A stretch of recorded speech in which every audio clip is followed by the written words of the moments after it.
झारखंड राज्य के गुमला में केंद्र की सरकार और राज्य के शिक्षित बेरोजगार नौजवान युवा वर्ग को नौकरी हो या अन्य रोजगार योजना हो, युवाओं को सीधे नियुक्ति देने के वादे के साथ साथ दावे भी किए जा रहे हैं। दूसरी ओर युवाओं से नौकरी दिलाने के नाम पर लाखों की ठगी करने का मामला सामने आया है। सरकार भले ही नौकरी के लाख दावे कर ले, लेकिन हकीकत में युवा बेरोजगार है जिसे नौकरी की जरूरत है और इसी जरूरत का शातिर ठग फायदा उठा ले जाते हैं।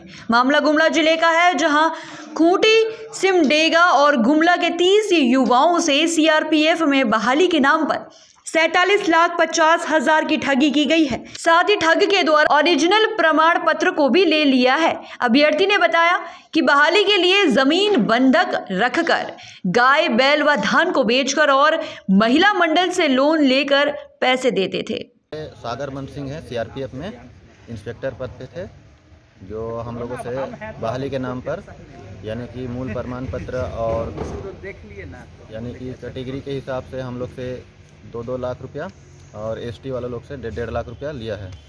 और हम लोग को आश्वासन दिया कि शारीरिक मापदंड सब जितना कराने के बाद हम लोग को आश्वासन दिया कि तुम लोग का ज्वाइनिंग 18 जून 2018 में हो जाएगा, यही बोल के आश्वासन दिया। और लेकिन हम लोग उसी का इंतज़ार करते रहे और वो अपना जो है बात टालता रहा। उसके बाद 2020 हुआ, जून 2020 में हम लोगों ने ये उम्मीद छोड़ दिया और बाद में हम लोगों ने ये इधर उधर दर की ठोकरें खाने के बाद हम लोगों ने ये फैसला लिया कि अब यानी कि कानून या प्रशासन के पास जाना होगा और इसके खिलाफ एफआईआर दर्ज करना होगा। चीज़ है कि हम लोग सागर बन सिंह 2017-18 में बहाली सीआरपीएफ के कारण में मतलब वो बोला हम लोग को शारीरिक मापदंड कारण के विशेष में 1.5 लाख रुपए एसटी से लिया और एससी एसटी से 2 लाख रुपया लिया। उसके बाद में 2018 में ज्वाइनिंग कराएंगे बोला, फिर टाइम टालते टालते वो अपना समय बिता दिया। उसके बाद में हम लोग का जो भी प्रोसेस था वो हम लोग दिल से हम लोग उसको तोड़ दिए। उसके बाद में हम लोग अपना प्रशासन या कोई न्यूज के सहारा लिए और गुमला जिला से 22 स्टूडेंट हैं, खूंटी से 1 और सिमडेगा से 40।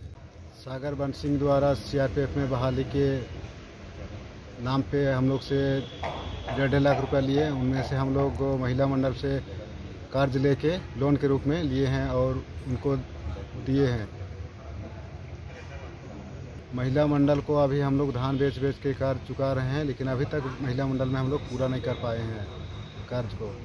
में हम लोग यही मांग करते हैं कि हम लोग को जितना भी जल्दी हम लोग से उन लोग कर्ज छूटने का और वो जो लिया है वो पैसा वापस करने का। बता दें कि सीआरपीएफ केंद्रीय रिजर्व पुलिस फोर्स में बहाली में 25 आदिवासी युवाओं से 1.5 लाख रुपए लिए गए, जबकि 5 जनरल युवाओं से 2-2 लाख रुपए लिए गए हैं, जिसके बाद युवाओं से ओरिजिनल प्रमाण पत्र को भी ले लिया गया। चौंकाने वाली बात तो यह है कि ठग ने सीआरपीएफ में बहाली से संबंधित ठग ने प्रमाण पत्र को भी जारी कर दिया। हालांकि शिकार हुए युवाओं ने इसकी लिखित शिकायत गुमला के एसपी से की है। साथ ही प्राथमिकी दर्ज करते हुए ठग से पैसा और ओरिजिनल प्रमाण पत्र वापस दिलाने की मांग भी की है। युवाओं ने कहा है कि ठगी करने वाला व्यक्ति खुद सीआरपीएफ का जवान है। ठग का नाम सागर वन सिंह निवासी साईकेला खरसावा बताया जा रहा है। नौकरी के देने के लिए सीआरपीएफ में बोला था सर कि 2017 में हम दिए थे सर, पहली बार हम ही दिए थे। तो बोला कि फरवरी में दिए थे सर, तो बोला कि जनवरी लास्ट तक हो जाएगा ज्वाइनिंग बोल के बोला। फिर क्या बोला चकलधरपुर वहाँ गए थे सर थी फिजिकल करवाने के लिए। फिर वहाँ हम लोग की जाँच उच हुआ, फिर बोला कि इतना दिन में हो जाएगा हम लोग का, उनके मार्च तक हो जाएगा ज्वाइनिंग बोल के। फिर वहाँ से बोला सर कि धीरे धीरे हम लोग बात टालते गया सर। फिर हुआ कि हम लोग कैसे मांगा सर सर्टिफिकेट मूल प्रतिबंध ओरिजिनल मांगा सर। हम मोटरसाइकिल लेकर गए थे रहती मनपुर गए थे सर। इसका जांच दिया गया है एएसपी सुभाषु जैन साहब को, जो कि नए आईपीएस ऑफिसर है, और लगातार जांच कर रहे हैं। वादी को लगातार संपर्क किया जा रहा है, पर वादी उपस्थित होकर अपने बयान को नहीं बता पा रहा है। पिछले 2-3 दिन से लगातार उनको संपर्क किया, तो वादी जैसे ही उपस्थित होगा हमारे पास और अपने साक्ष्य के साथ, तो उस पर अग्रतर हम लोग कार्रवाई करेंगे। अभी तक स्पष्ट नहीं हो पाया। अभी जो वादी वापस आएगा और साक्ष्य प्रस्तुत करेगा, तभी उसमें हम लोग अगर कार्रवाई करें। बता दें कि वर्ष 2018 में सभी 30 युवक सीआरपीएफ में जाने की तैयारी कर रहे थे। इसी दौरान ठग के द्वारा कहा गया कि जनरल को 2 लाख व आदिवासी को 1.5 लाख रुपए देना होगा। सिर्फ मेडिकल होगा। अभ्यर्थियों को शारीरिक जांच के लिए चक्रधरपुर बुलाया और ज्योति क्लिनिक में कैंप लगाकर सभी युवकों का मेडिकल कराया गया। सभी युवकों को एक लेटर दिया गया है जिसमें बहाली हुए युवकों का नाम व रैंक थी। जब नौकरी ज्वाइन करने के लिए युवक नागपुर गए तो उन्हें पता चला कि वे ठगी के शिकार हो गए हैं। बाद में ठग ने कहा कि पैसा वापस कर देंगे, परंतु ठग द्वारा सभी को बहाना किया जा रहा है। इसके बाद सभी युवकों ने गुमला एसपी से शिकायत कर कार्यवाही की मांग की है।